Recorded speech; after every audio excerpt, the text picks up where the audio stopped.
14 సంవత్సరాలు ముఖ్యమంత్రిగా చేశారు చంద్రబాబు నాయుడు. ఇప్పుడు మళ్ళీ ఈ 5 ఏళ్ళు కలిపితే 19 ఏళ్ళు ముఖ్యమంత్రిగా అవుతుంది. అదే సందర్భంలో ప్రతిపక్ష నాయకుడిగా కూడా అదే స్థాయిలో పనిచేశారు. టోటల్గా 40 ఇయర్స్ ఇండస్ట్రీ. అయితే ఆయన జీవితంలో vote on account budget regular టైంలో కూడా పెట్టాల్సి రావడం ఇప్పుడేననుకుంటా. ఎందుకంటే సాధారణంగా ఓట్ ఆన్ అకౌంట్ బడ్జెట్ ఎప్పుడు పెడతారు? ఎలక్షన్స్కి ముందు వచ్చేటప్పుడు ఓట్ ఆన్ అకౌంట్ బడ్జెట్ పెడతారు. అంటే 3-4 నెలల కోసం పెడతారు. వైసీపీ ప్రభుత్వం ఓట్ ఆన్ అకౌంట్ బడ్జెట్ పెట్టింది. కేంద్రంలో మోడీ సర్కార్ కూడా ఓట్ ఆన్ అకౌంట్ బడ్జెట్ పెట్టింది. అంటే ఓట్ ఆన్ అకౌంట్ ఈ 4 నెలలకి జమా పద్దుల వరకు మాత్రమే. అయితే ప్రస్తుతం ఆర్థిక పరిస్థితి ఏంటి అన్నటువంటి క్లారిటీ లేదు. ఆదాయ వనరులు ఏమున్నాయి, ఎంత వస్తాయి, అప్పు ఎంత, యాక్చువల్గా సెప్టెంబర్ అక్టోబర్ కల్లా అప్పులకు సంబంధించిన పరిమితి ముగిసిపోతుంది. ఇప్పుడు వాట్ నెక్స్ట్, తర్వాత డబ్బులు ఎలాగా, అలాగే అప్పుల పరంగా ఇప్పుడు తీసుకుంటూ ఉన్నారు. కానీ ఈ అప్పులకు కూడా లిమిట్ అయిపోయే పరిస్థితుల్లో కేంద్రం కనుక 3.5% ఎఫ్ఆర్బిఎంకి ఒప్పుకుంటే అదనంగా వస్తుంది, లేదు అంటే కనుక సమస్య అవుతుంది. కాబట్టి అది ఎట్లాగా, ఇక కార్పొరేషన్లని తాకట్టు పెట్టడం ఇట్లాంటివన్నీ ఆల్రెడీ జరిగిపోయినాయి. ఆస్తులు తాకట్టు పెట్టి లోన్ తీసుకోవడం.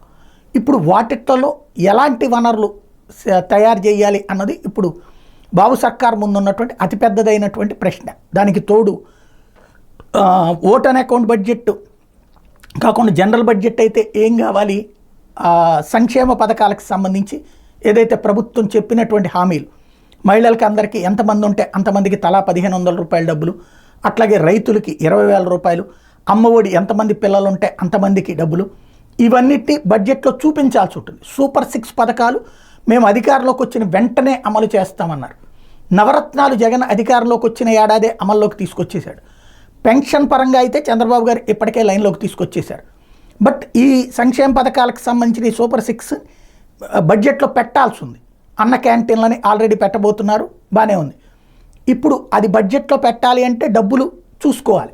అక్కడ డబ్బుల పరంగా అయితే కనుక ఇంతకుముందే మనం మాట్లాడుకున్నట్టు డబ్బుల పరంగా ఇబ్బంది ఉంది. అందుకనినే ఓట్ ఆన్ అకౌంట్ బడ్జెట్ ఇంకొక 2 నెలలకో 4 నెలలకో పొడిగిస్తూ ఆర్డినెన్స్ ఇచ్చి ఆ తర్వాతన పూర్తి బడ్జెట్ అంటే ఈలోపుగా ఈ నెలాఖరికి నిర్మలా సీతారామన్ గారికి సంబంధించి కేంద్ర బడ్జెట్ వచ్చేస్తుంది. కేంద్ర బడ్జెట్ వచ్చాక ఆల్రెడీ మొన్న చంద్రబాబు గారు వెళ్ళొచ్చారు కాబట్టి ఎలకేషన్స్ ఏమేమి ఉన్నాయి అన్నటువంటిది లెక్క తేలుతుంది.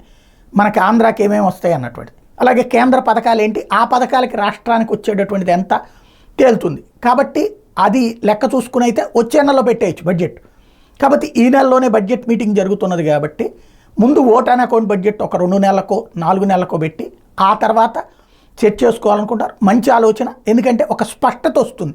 ప్రజల కోరికలు తీర్చాలి, హామీలు నెరవేర్చాలి, అదే సందర్భంలో ఒక క్లారిటీ రావాల్సి ఉంటుంది. కాబట్టి మొట్టమొదటిసారి తన జీవితంలో ఈ పరిస్థితి, అది జగన్ చేసిన ఆర్థిక అస్తవ్యస్తతే కారణమని తెలుగుదేశం అంటుంది. పాలన అనుభవం ఉండి కూడా ఇక్కడ హామీలు శక్తికి మించి ఇవ్వడం వలన ఇలాంటి పని జరిగిందని వైసీపీ అంటుంది. ఏది ఏమైనా first time vote on account budget extension అన్నటువంటి జరుగుతోంది.